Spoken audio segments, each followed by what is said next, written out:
disciples transformed. Nah, di ibadah ini saya akan bagikan tentang rahasia keberanian dari Esther.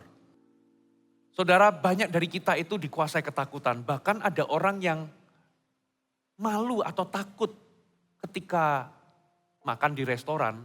Bahkan even doa makan aja ada yang malu dan takut.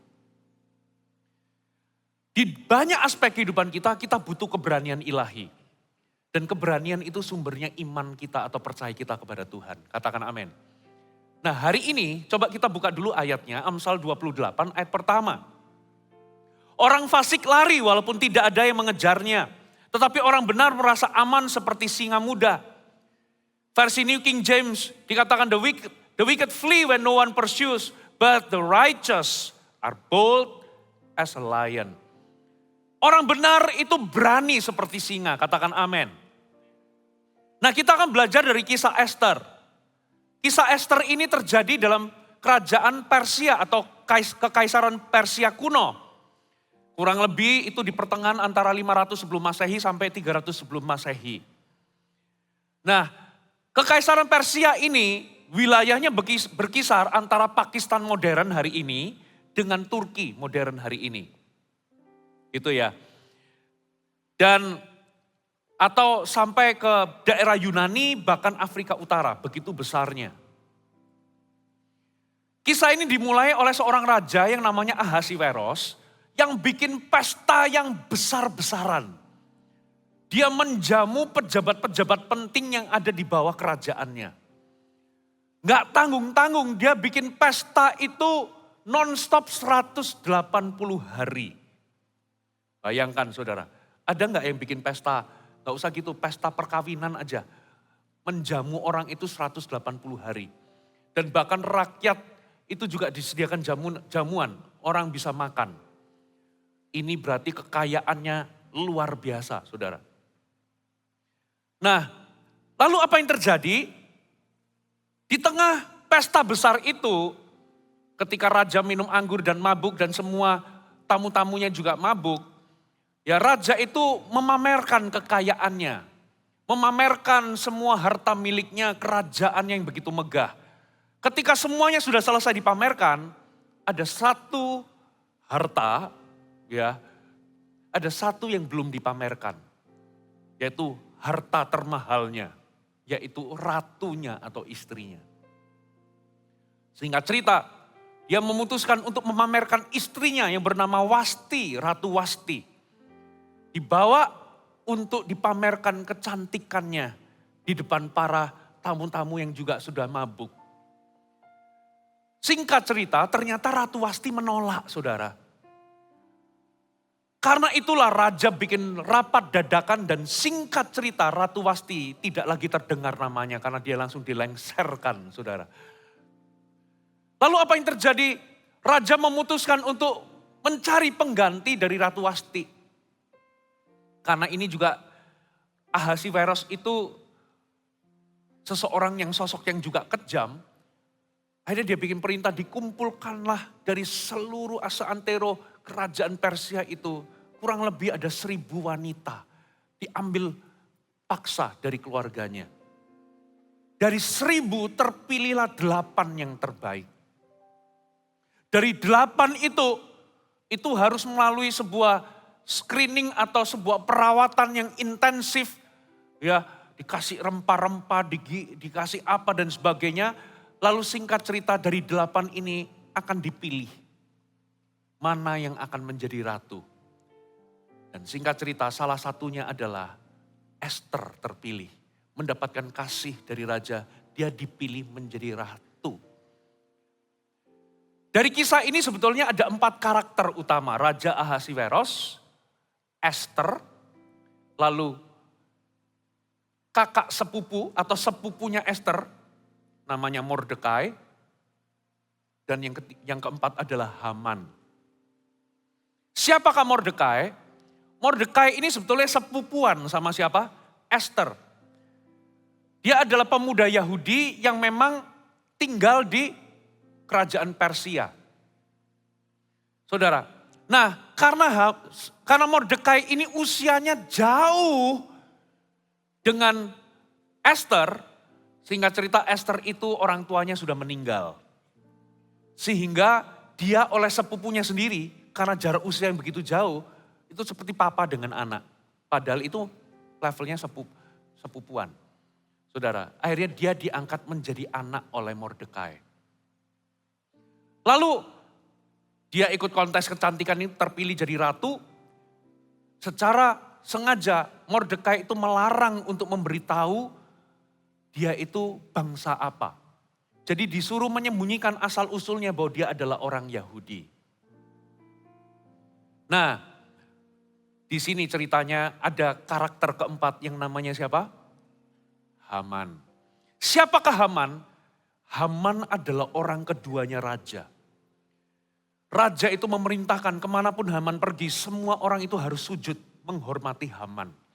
Haman ini pejabat tinggi, posisinya begitu penting. Tapi ada sesuatu yang membuat Haman itu kesal. Karena apa? Tiap kali dia lewat, semua orang sujud kecuali satu orang. Namanya Mordekai. Mordekai ini menolak untuk sujud dan itu mengesalkan hatinya. Sehingga dicari siapakah Mordekai ini. Begitu tahu Mordekai ini adalah orang Yahudi.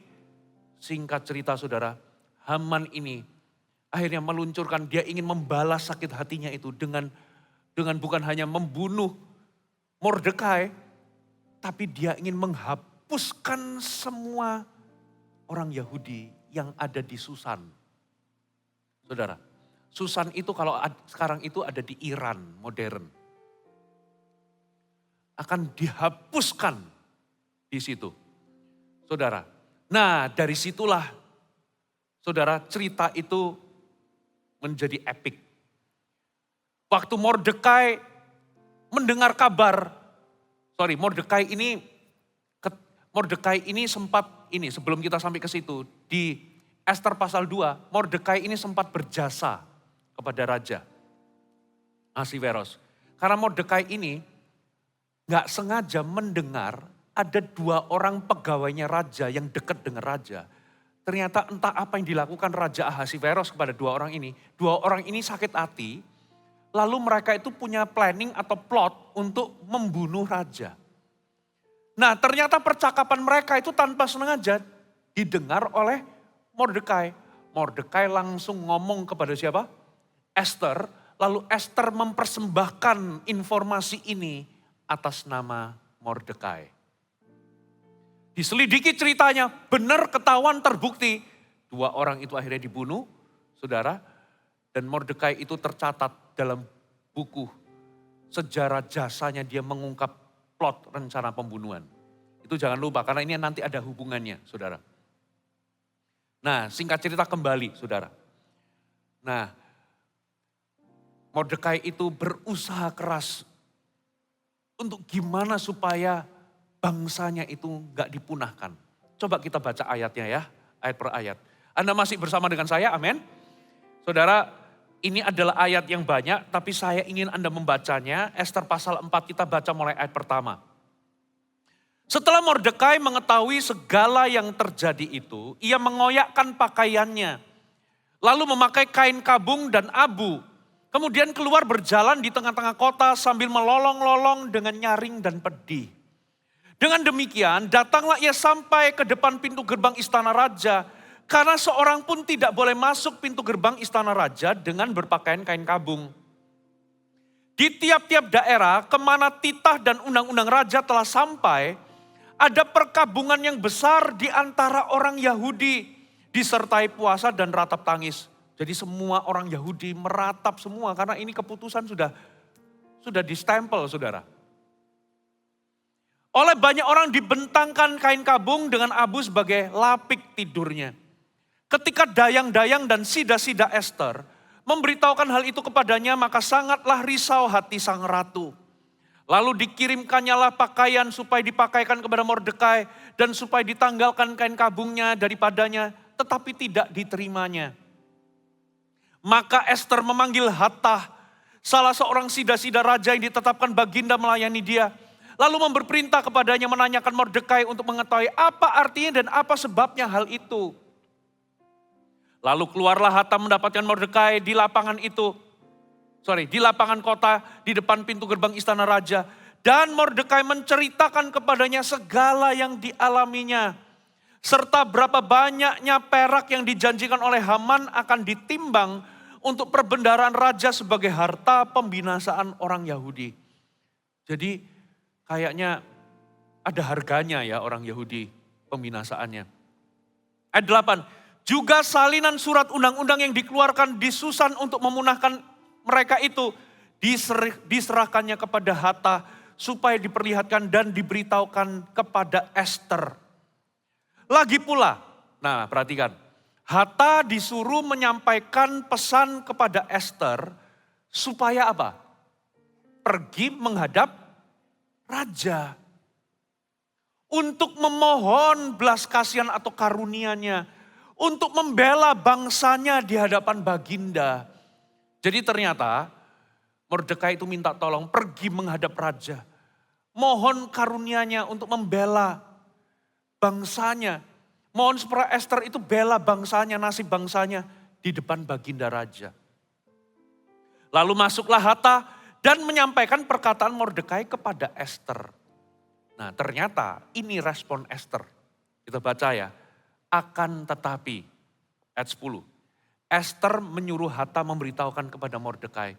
Semua pegawai raja serta penduduk daerah-daerah kerajaan mengetahui bahwa setiap laki-laki atau perempuan yang menghadap raja di pelataran dalam dengan tidak dipanggil atau tiada dipanggil, hanya berlaku satu hukum atau satu undang-undang, yakni hukuman mati. Hanya orang yang kepadanya raja mengelurkan tongkat emas yang akan tetap hidup.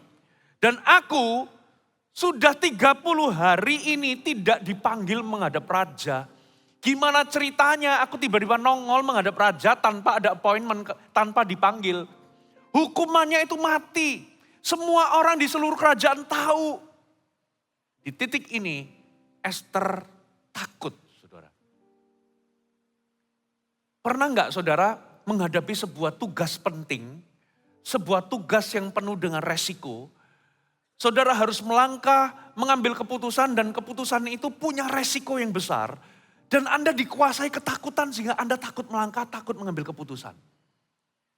Di titik ini, kalau Anda mengalami seperti yang Ester alami, Anda membutuhkan keberanian ilahi. Katakan amin. Nah yang jadi pertanyaan, saudara, kita tahu kisahnya. Ester itu tiba-tiba berani. Pertanyaannya, apa yang menyebabkan Ester itu tiba-tiba memiliki keberanian ilahi? Kenapa Ester yang awalnya responnya itu negatif, responnya itu takut. Dia seperti yang berespon, semua orang tahu, Mordekai permintaanmu ini gak mungkin untuk aku lakukan. Gak ada orang yang menghadap raja tanpa dipanggil. Itu gak ada konsekuensinya. Nah yang jadi pertanyaan, dari mana sumber keberanian Ester? Kenapa kok dia tiba-tiba bisa berani? Saudara, coba kita baca ayat berikutnya saudara. Sampai ayat berapa saudara? Ayat 12. Ketika disampaikan orang perkataan Ester itu kepada Mordekai, maka Mordekai menyuruh menyampaikan jawab ini kepada Ester. Jangan kira, karena engkau di dalam istana raja, hanya engkau yang akan terluput dari antara semua orang Yahudi. Sebab sekalipun engkau pada saat ini berdiam diri saja, kalau engkau gak do something, bagi orang Yahudi akan timbul pertolongan dan kelepasan dari pihak lain, tapi gak melalui engkau. Dan engkau dengan kaum keluargamu akan binasa. Siapa tahu, mungkin justru untuk saat yang seperti ini, engkau beroleh kedudukan sebagai ratu. Ester ngomong gak mungkin, ini resikonya besar, hukumannya mati kalau aku pergi menghadap raja. Lalu Mordekai memberikan jawab, jangan kira karena engkau ada di istana, engkau akan luput. Kalaupun bukan kamu, nanti akan timbul kelepasan dan pembebasan, tapi engkau dan keluargamu akan binasa. Lalu diakhiri dengan sebuah kata-kata, dan kata-kata inilah turning point-nya. Siapa tahu untuk saat-saat seperti inilah engkau itu dipanggil atau ditempatkan sebagai ratu. Catat baik-baik. Sumber keberanian dari Ester yang pertama, karena Ester mengetahui tujuan dan panggilan hidupnya. Katakan tujuan dan panggilan hidupnya. Ester itu ragu-ragu. Ester itu takut. Tapi tiba-tiba sebuah perkataan dari Mordekai itu berhasil menyadarkan dia. Ketika dia sadar, siapa tahu untuk saat seperti inilah engkau punya kedudukan sebagai ratu. Disitulah dia sadar bahwa dia jadi ratu, itu ada sebuah maksud dan rencana Tuhan. Ketika Anda tahu tujuan dan panggilan hidupmu, maka keberanian dan inisiatif itu akan muncul dalam kehidupan Anda. Katakan amin. Ketika Anda tahu jelas panggilan Anda, tugas Anda dan tujuan yang Tuhan rencanakan dalam kehidupan Anda, muncul keberanian. Saudara, kalau jika ada seseorang yang ragu-ragu atau canggung atau merasa berada di tempat yang salah, kalau ada orang seperti itu, orang itu adalah Ester. Kenapa saudara? Alasan pertama, Ester itu tidak punya orang tua dan dia itu harus diangkat anak tinggal di rumahnya sepupunya sendiri. Orang kalau bukan anak kandung, dia tinggal di sebuah tempat, itu pasti ada sebuah perasaan canggung. Aku gak seharusnya tinggal di rumah ini. Aku ini berada di tempat yang salah. Alasan yang kedua, dia itu jauh dari tanah kelahirannya. Dia ada di kerajaan Persia. Dia harus tinggal bersama-sama dengan orang-orang yang lain bangsa dengan dia. Dia harus tinggal karena dia menderita sejak kecil, kehilangan orang tua. Dia harus tinggal bersama dengan Mordekai dan di sebuah tempat yang jauh dari tanah airnya. Pasti orang-orang seperti ini itu punya perasaan canggung, perasaan dia itu tidak seharusnya berada di tempat ini. Merasa bahwa dia itu berada di tempat yang salah. Belum lagi sebuah kenyataan, dia itu gadis sederhana, dia bukan orang kaya. Tiba-tiba nasibnya berubah dari orang biasa, tiba-tiba jadi ratu dan tinggal di istana. Saudara, orang itu kalau tiba-tiba mendadak dari orang yang sederhana, orang miskin, tiba-tiba langsung tinggal di istana, itu pasti ada gejolak. Dia pasti akan merasa, I'm not belong here. Aku ini bukan bangsawan. Saudara, coba lihat ya, orang dari desa, orang miskin tiba-tiba langsung jadi ratu. Itu pasti ada perasaan yang gak fit. Aku ini gak seharusnya jadi ratu. Jadi kalau ada orang yang merasa gak yakin akan dirinya, yang merasa bahwa dia itu berada di tempat yang salah, merasa canggung, orang itu adalah Ester. Berapa banyak di antara Anda yang mirip sama Ester? Anda itu selalu merasa bahwa Anda itu kurang mampu, kurang cukup bagus, kurang bisa, merasa meragukan diri sendiri. Ya, merasa bahwa aku ini, apakah memang benar aku ini dipanggil jadi pemimpin kelompok sel? Apakah memang benar aku ini pelayananku di sini? Aku merasa bahwa aku ini kurang cocok. Kita itu selalu bergumul dengan perasaan-perasaan itu. Tapi tahukah saudara, tiba-tiba kata-kata dari Mordekai itu membuat Ester sadar, jangan-jangan untuk waktu-waktu genting seperti inilah Tuhan itu menempatkanmu sebagai ratu. Berarti untuk pertama kalinya dia itu merasa bahwa Aku berada di tempat yang seharusnya. Tuhan punya rencana, Tuhan punya tugas, Tuhan punya panggilan. Aku ada di sini karena sebuah tujuan. Katakan amin. Itu memunculkan sebuah keberanian karena apa? Di balik semua tugas, di balik semua panggilan itu ada pengurapan, ada backup ilahi. Kalau Anda sadar bahwa aku ditugaskan di sini, Anda langsung sadar sepenuhnya bahwa urapan Allah menyertaimu. Ada semacam kayak restu ilahi. Di balik penugasan itu ada urapan. Tiba-tiba dia itu sadar untuk pertama kalinya bahwa dia disertai Tuhan. Tuhan jadi backing bahwa aku sekarang berada dalam poros kehendak Tuhan. Ada amin? Makanya orang yang punya sense of destiny, sense of calling, atau sense of purpose yang begitu kuat, dia akan ciri-cirinya apa? Dia akan punya keberanian. Tapi kalau dia ragu-ragu, bener gak ya aku kerja di sini? Bener gak ya aku ditempatkan di sini?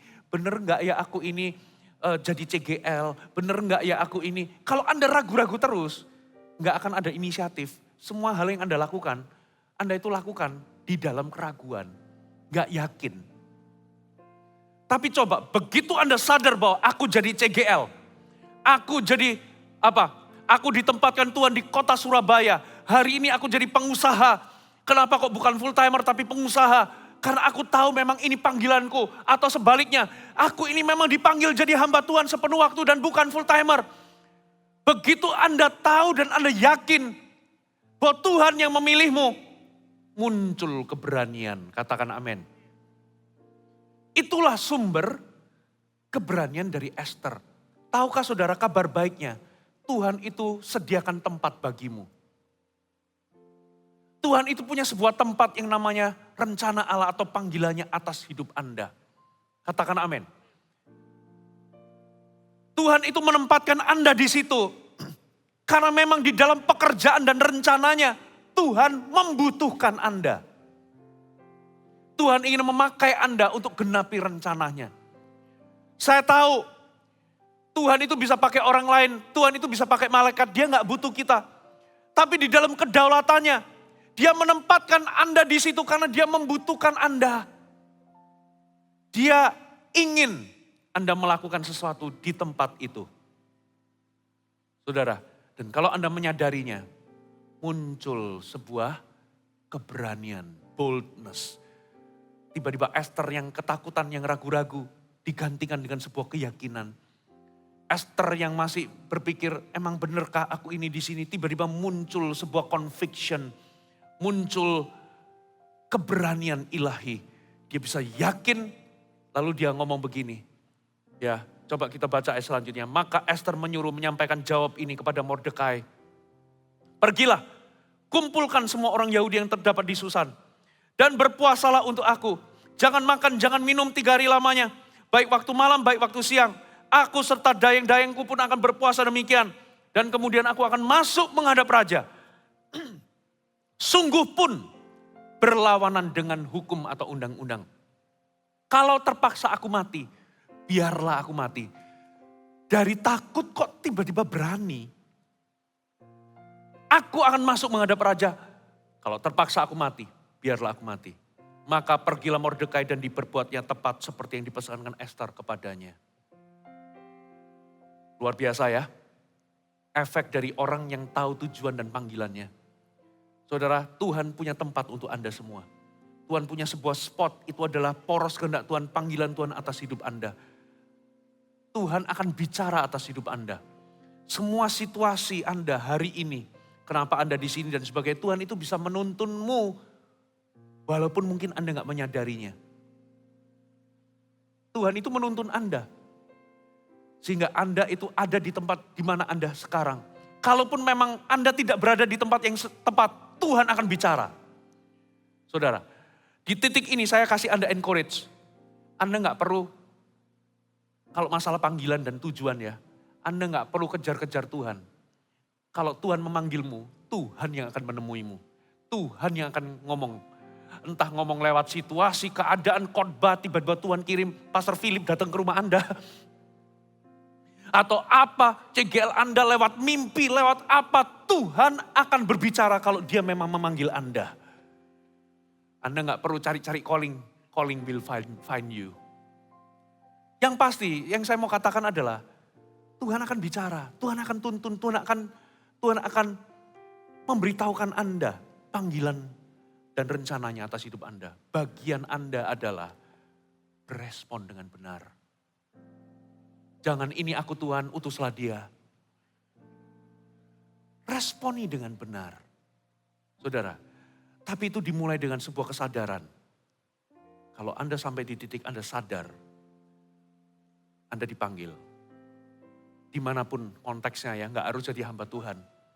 Anda akan punya keberanian di situ. Amin. Yang kedua, dari mana sumber keberanian Esther? Catat baik-baik. Yang kedua, karena Esther, kalau yang pertama Esther mengenali atau memahami panggilan dan rencananya, tujuan Tuhan atas hidupnya. Yang kedua, Esther itu mengerti kuasa doa. Katakan Esther mengerti kuasa doa. Esther ngomong sama Mordekai. Ngomong sama seluruh orang Yahudi. Berpuasalah untuk aku.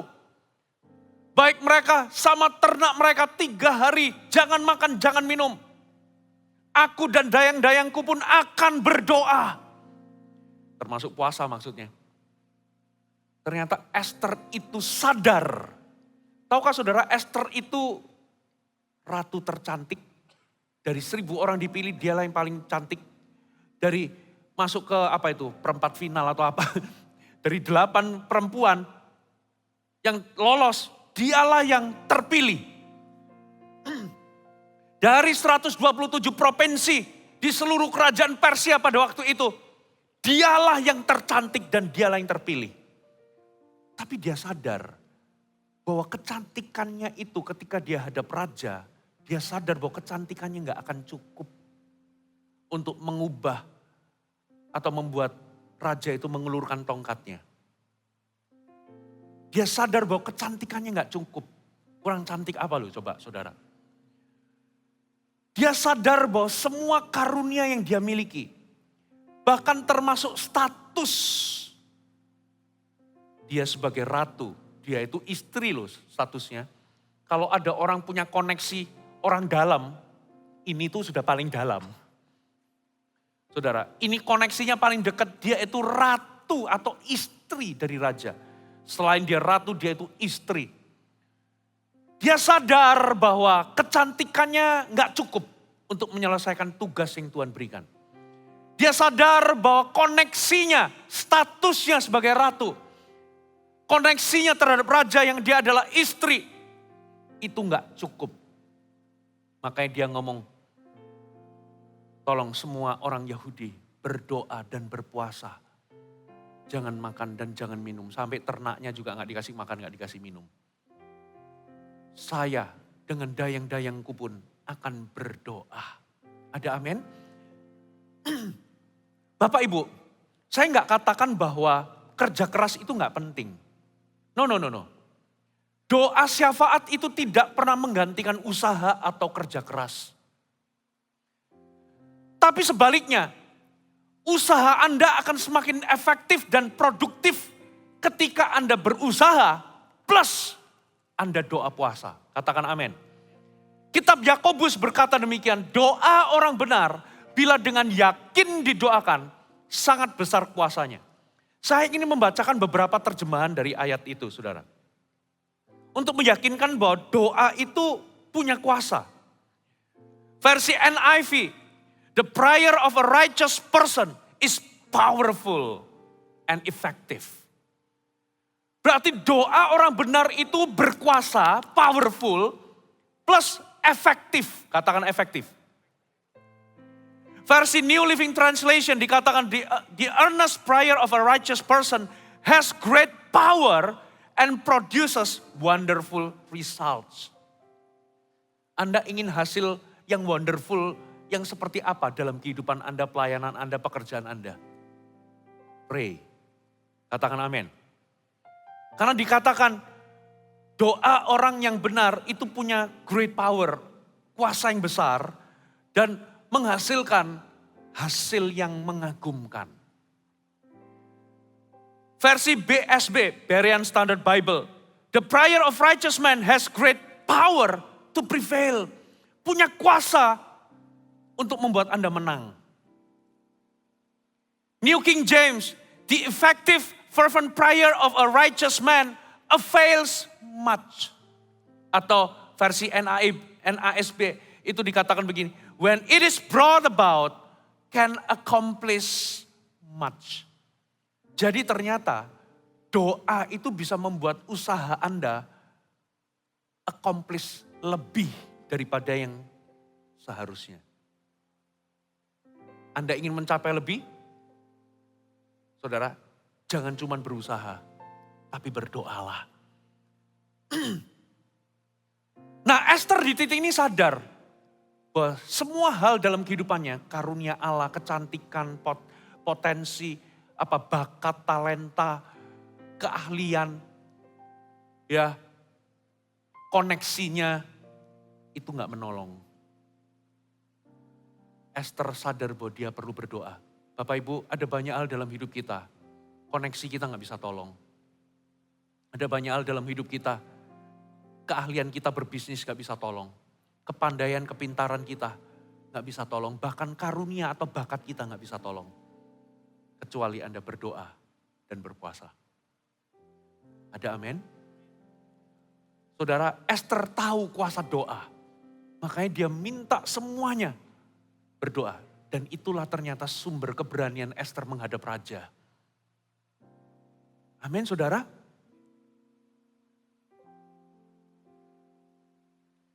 Matius 18 ayat 19 sampai 20. Perhatikan.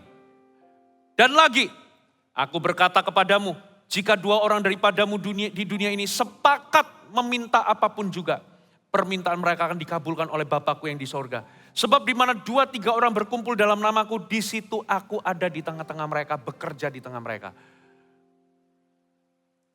Bukan hanya Esther itu tahu tentang kuasa doa, tapi Esther itu tahu tentang kuasa doa bersama. Yang doa itu bukan cuma Esther loh. Tapi seluruh penduduk Yahudi, orang Yahudi, termasuk Mordekai, diajak doa bareng dengan satu tema atau satu pokok doa.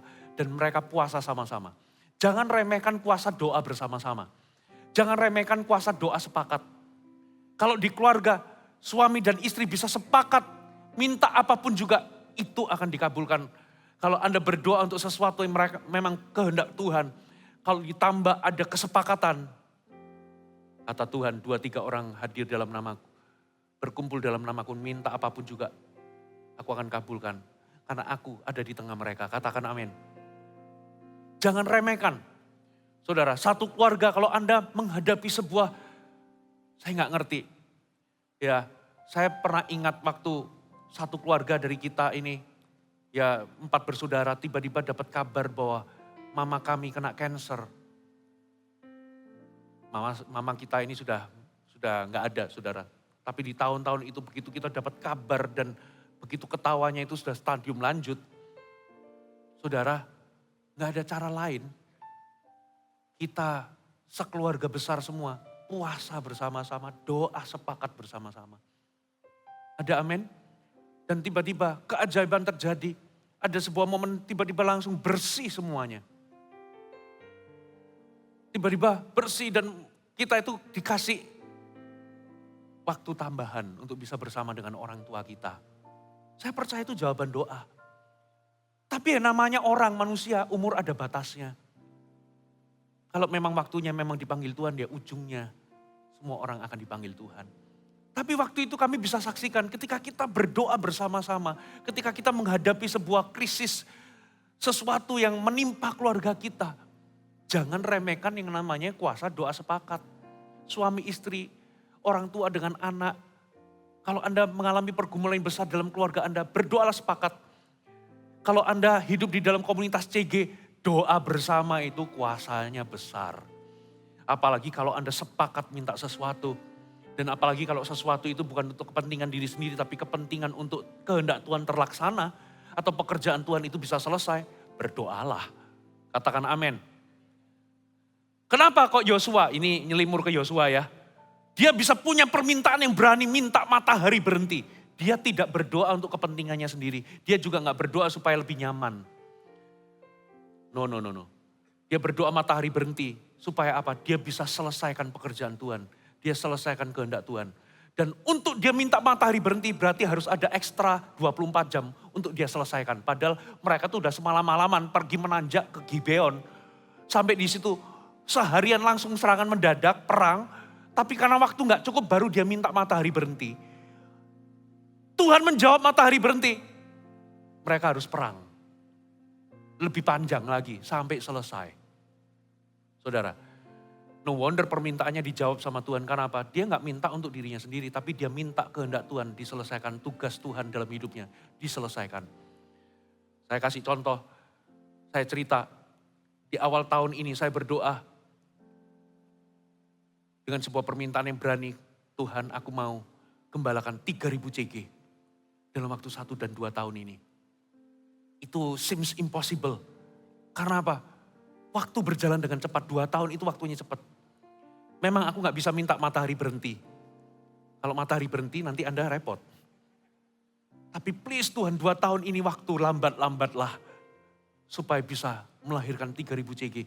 Kenapa saya punya keberanian percaya? Karena 3.000 CG itu selaras dengan pekerjaan Tuhan dan tujuan Tuhan dan kehendak Tuhan.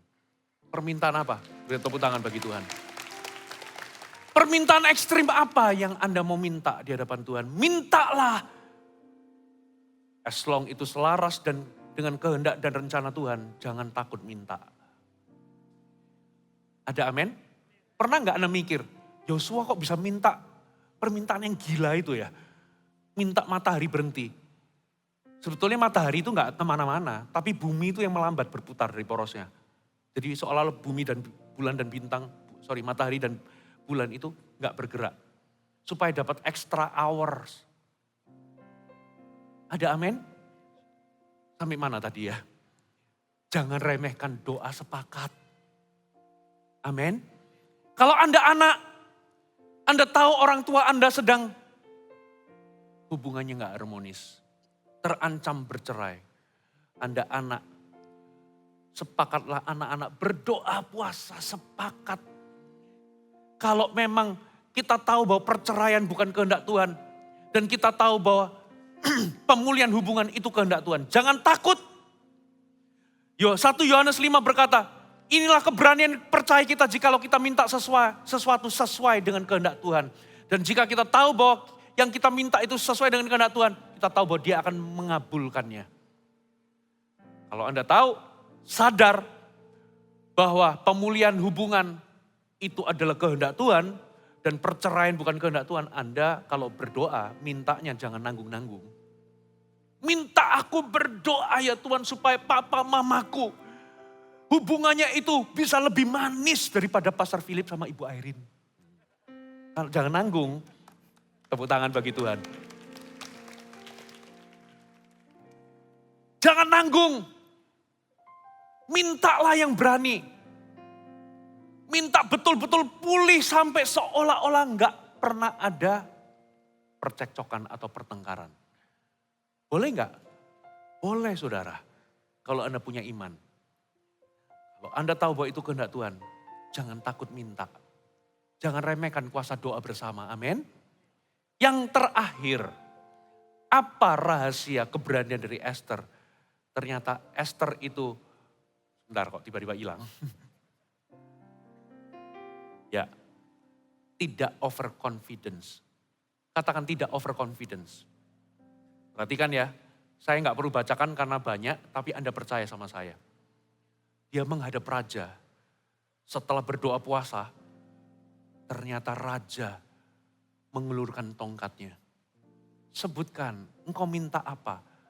Esther nggak langsung mengajukan permintaan, atau Esther nggak langsung mengajukan pertanyaan besar, kenapa engkau tanda tanganin untuk membunuh bangsa Yahudi? Enggak.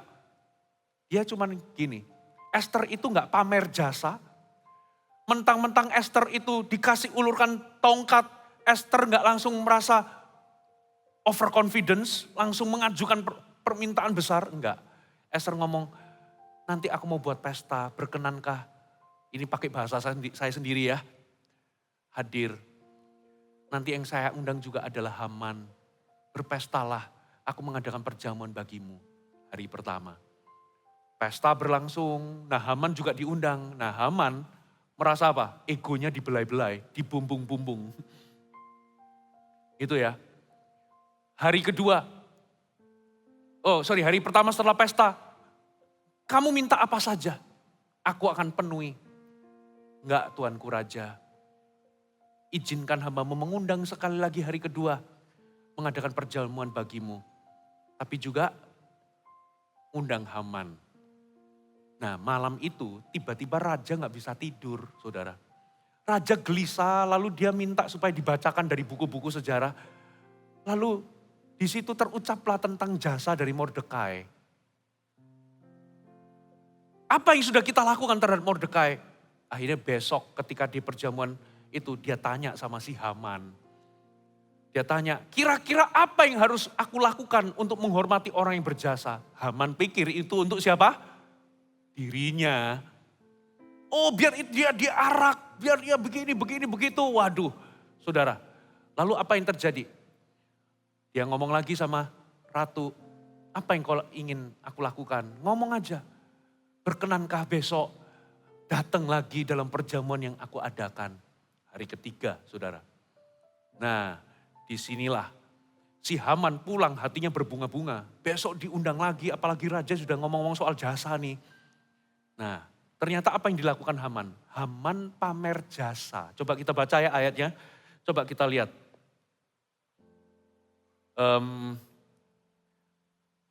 Ester 5 ayat 11 sampai 13. Maka Haman menceritakan kepada mereka itu besarnya kekayaannya.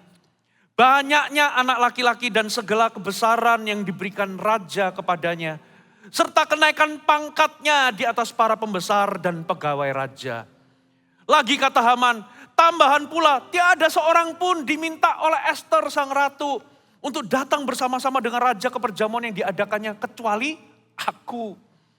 Dan untuk besok pun aku diundangnya bersama-sama dengan raja. Waduh, aku ini pasti VIP gitu ya. Akan tetapi, nah disinilah dia pamer jasa sekaligus dia mengumbar egonya. Dia ngomong gini, tapi semuanya itu jadi gak berguna bagiku. Selama aku melihat si Mordekai itu, karena apa? Setiap kali dia pulang perjamuan bersama raja, Mordekai itu gak mau sujud. Tambah jengkel dia saudara. Makanya dia ngomong begini, selama aku melihat si Mordekai itu, si Yahudi itu duduk di pintu gerbang istana raja. Akhirnya dia bikin plot suruh meninggikan tiang gantungan saudara. Untuk menggantung si Mordekai. Lalu apa yang terjadi? Perjamuan hari berikutnya. Kali ini, saudara, sang Ratu Ester itu open. Waktu ditanya apa yang kau kehendaki, dia langsung buka mulut. Ini pakai bahasa saya sendiri ya. Tolong aku raja.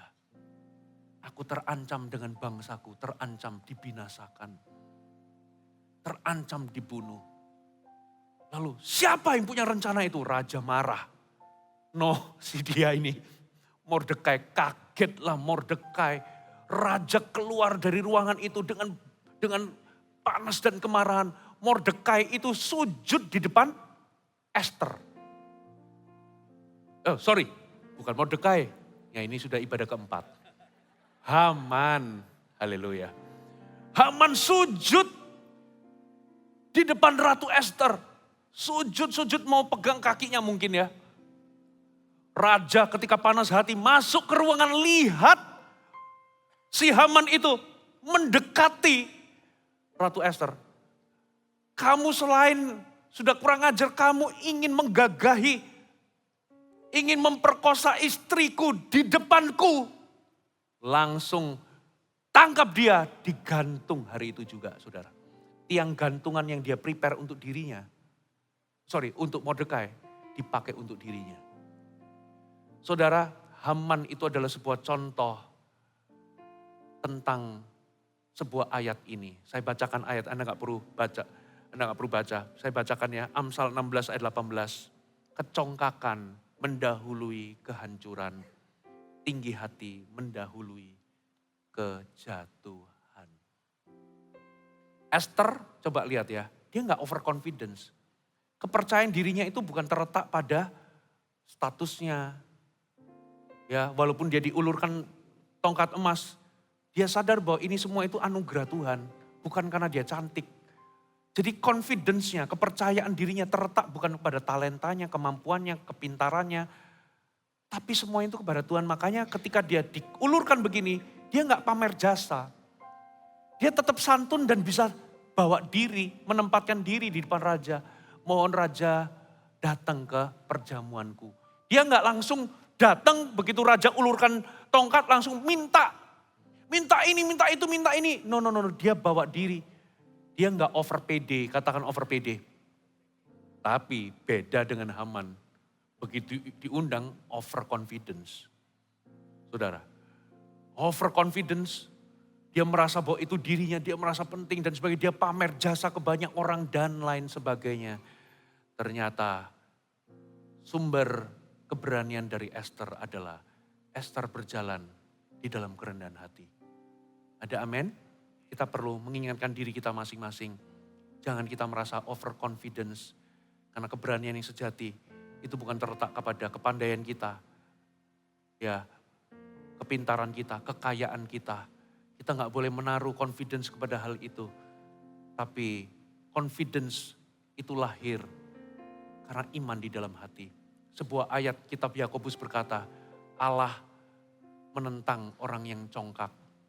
Tapi Allah mengasihani atau give grace bahasa Inggrisnya kepada orang yang rendah hati. Hai, terima kasih sudah bergabung bersama kami, Gereja Mount Sharon, Jabodetabek. Sebagai gereja Tuhan, adalah kerinduan bagi kami untuk melihat Anda terus bertumbuh di dalam pengenalan akan Tuhan dan mengalami perubahan hidup. Maka dari itu, bergabunglah bersama komunitas kecil kami, Connect Group. Dapatkan informasi lebih lanjut pada kolom deskripsi kami. Last but not least, don't forget to subscribe dan bagikan video ini kepada orang yang Anda kasihi. Thank you for joining us and see you next time.